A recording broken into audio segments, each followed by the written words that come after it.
Hello everyone, this is Satish Kumar. So this is a lesson on General Studies, Indian Economy. So I have previously loaded a introduction lesson on economy. If you have not read, go and read that lesson. This is the second lesson of Indian Economy. Okay, a small topic. In this lesson, we will learn some basic things about it, and you are all aware of this. Just getting some detail about it. Okay, so in this lesson we will learn about what are the sectors of an economy and what are the types of economy. Okay, sectors of the economy, generally there are three broad classification. One is the primary sector. By primary sector it means it uses the natural resources like agriculture, forestry, fishing, fuels, minerals. So any work that is related to the use of natural resources is called primary sector. Okay, then there is secondary sector, which actually uses the products of primary sector, that is the raw materials of the primary sector as in their production process. It is known as secondary sector. It is also known as industrial sector. Okay, so a agricultural product like cotton may be used by to produce cloths, that is an industrial sector, secondary sector. Okay, fishing could be used for some purpose, fuels could be used, metals could be used for producing machines, minerals could be used for producing something like that. Okay, then there is the third sector, also known as tertiary sector or services sector. So in this sector, services are provided to the people, like education, like what I am doing. This work is known as also service sector. Okay, banking, insurance, tourism. So a whole lot of services are there. Okay, so the broad classification, there are primary sector, secondary sector, and services sector. Okay, and depending upon the share of the GDP, gross domestic product, or the total production of an economy towards these three sector, and the ratio of which determine whether a country is into a particular economy. And there are three types of economy. Okay, there is agrarian economy, there is industrial economy, there is service economy. I'll tell you in detail what is an agrarian economy, what is termed as an industrial economy, and what is termed as a service economy. For example, India could be termed as agrarian economy based on the GDP or the total production of an economy, how much of how much percentage it contributes towards the economy. If it is large, if it contributes to a large amount to the total production of economy, it will be agrarian economy. I'll tell you in detail. Let us see. So this is the classification, and for this reason only we all know what is the type of economy, we all know what is the sector of economy. This lesson may be a like elementary level, but understanding some basic concept is very useful when we discuss later bigger topics. Okay, so in an agrarian economy, the share of the primary sector in the total output or the GDP is 50%. Okay, or more.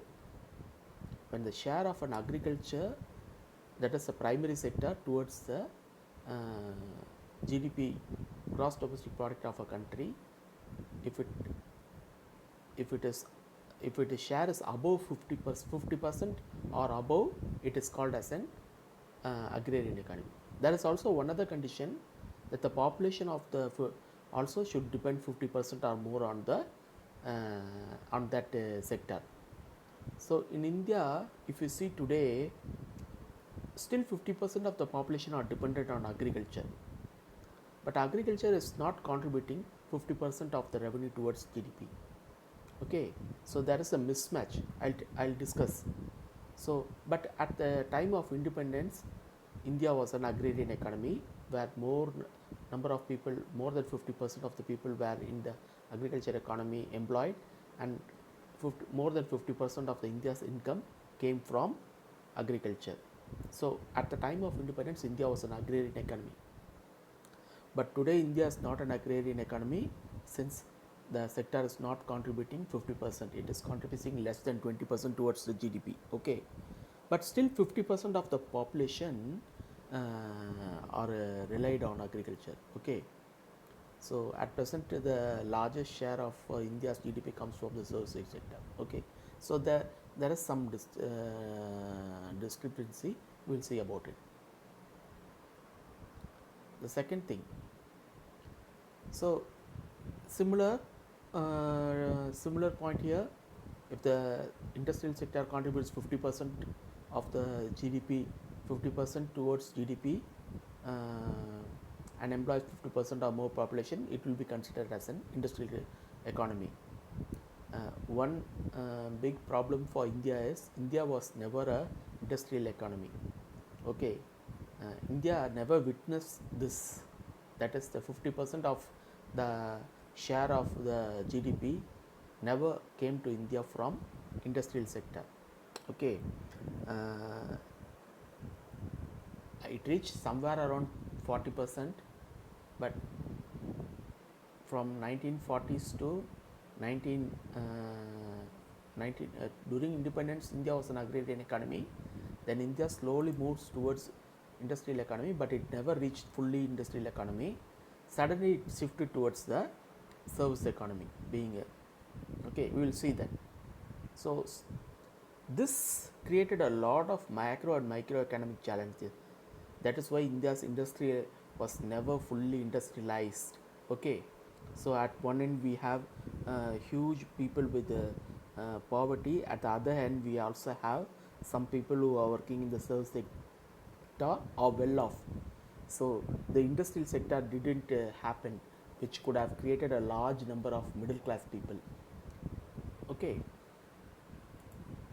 then there is this service sector and economy, which contributes 50% of the GDP from the service sector. It is called as a service economy. India at present, more than 50% of the GDP comes from service sector. Okay, in fact, I have given here the 2019 estimates of the different sectors towards India's GDP.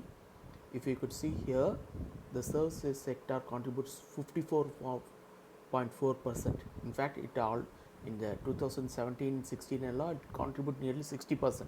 Now it have came down. Okay, and India's industry sector contributes only 27.3%. Okay, and India's agriculture is 18.57%. Okay, so but the problem is India's agriculture sector has more than 50% of the population dependent on it, and India's service sector employs only less than 30%, somewhere around 25%, like that. Okay, the only 25% people are dependent on service sector. So a large part of the population are still relying on agriculture, whose share is less than 20%. Okay, that is the mismatch in the economy. Okay, so as I said earlier, this is a unique feature of an Indian economy. See, generally in any economy, the stages of growth will be like that. Initially the economy will be an agrarian economy, then it will move towards the industrial economy, and finally it reach the service economy. But in India was, at the time of freedom, it was an agriculture economy. It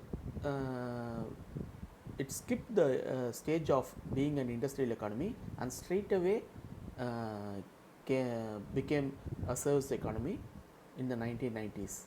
India's industry didn't grow as India planned during the 1960s to 70s to 80s, like that. Okay, India never fully achieved the industrial production, and one of the reasons for countries to becoming very developed or powerful is industrial sector should fully industrialization should fully occur in that country. India never witnessed that. That is the problem that even today we are facing. Okay, but we have to be proud that India is one of the what you say biggest contributor towards service sector, and service sector contributes a large share towards our GDP. In that case, we can be proud. Okay, so this unique feature of Indian economy has created some issues, and that we are witnessing that even now. Okay, okay, this is some basic detail. I just wanted to give this detail, and I hope you all know these details. Okay, just to brush up. Watch out regularly for my videos. My next lesson will be on national income for economy. Okay, please subscribe to my channel and like, comment, also share this video with your friends. There will be more videos coming regularly. Thank you. Bye.